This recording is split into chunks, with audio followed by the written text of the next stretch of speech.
This is Karen Loshbaugh and Perhaps, and today we're going to once again demonstrate bringing a horse that has a more advanced level of training. This horse is shown through I-1 successfully. Karen won her silver medal on the horse and has been trained exclusively by us for some 5 years or so. And we're going to demonstrate how we begin in the same place. This foundation exercises of developing the horse through the top line are something that you do at every level of training. We always come back to it to relieve the tension across the horse's back, and that's how we get horses to be so much more willing to work, because we're letting them out of that tension. So now what we're going to do is Karen's going to bring the horse up, and she's going to bring her all the way into collection, going through the stages of the working trot. One thing that your horse should never lose. Just because it's Grand Prix doesn't mean it's stuck in collected trot. That's very contrary to how one should think about dressage. So there she is in a nice working trot. The horse is still quite flat but nicely engaged, working through her back. Now she's going to sit to the trot and bring the horse on up into collection.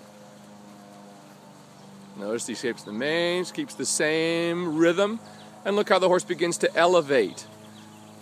But she's lowering behind. The point is, look how she's lowering behind. The hind leg and the front diagonal pair are still moving on exactly the same step.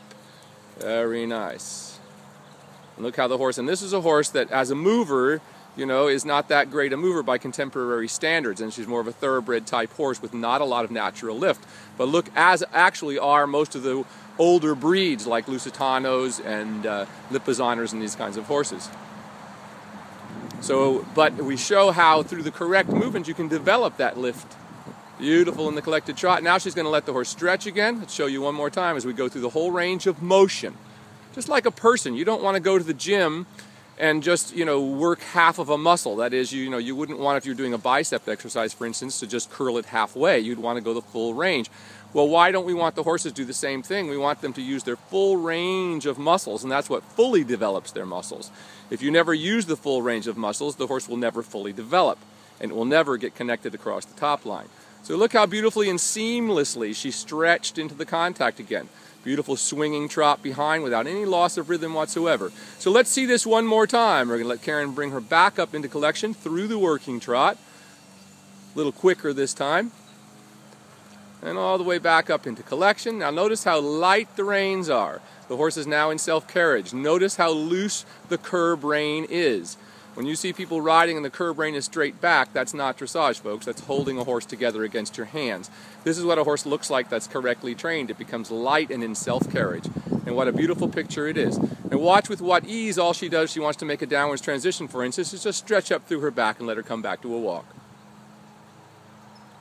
Beautifully done. And then she lets her stretch back out in the walk. So in all three gaits, as your horse develops, you always come back to the foundation, and then you simply go as high as you can each day, always coming back to that foundation work for your warm-up and your warm-down.